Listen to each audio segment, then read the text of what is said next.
Buenas tardes, queridos amigos. Muchísimas gracias por invitarme en este día tan caluroso, señores y señores. Estamos a sudar a esta gorda, rabarigos. Vamos a comenzar con mi charla coloquio. ¿Cómo yo quiero de chamar? ¿Cómo yo quiero de chamar? Vos estáis a marche. Bueno. Queridos adolescentes, preadolescentes, adultos. ¿Cómo lo cerramos?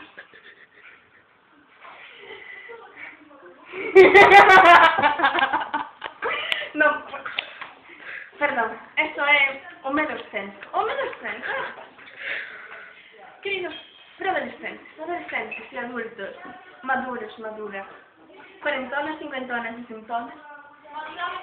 Además de gente bella. Vamos a decir que a partir de ahora se desvelan todos los partidos políticos, menos a mí. Todas las religiones, menos a mí.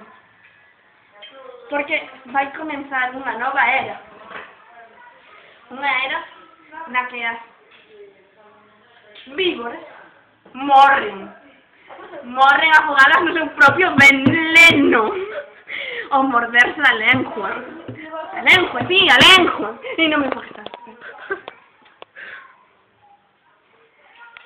Os berbereciños asquerosos non viven. Bueno,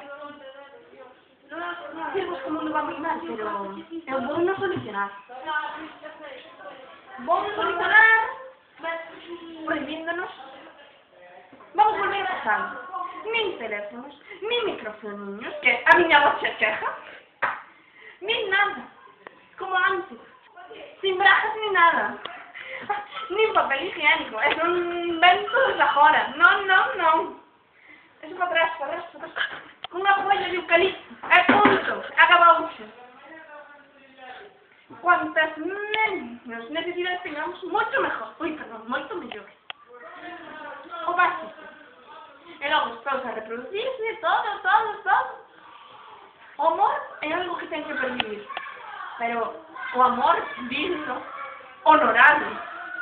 Non estas merdas que hai agora de... Agora sí, agora non. Bueno,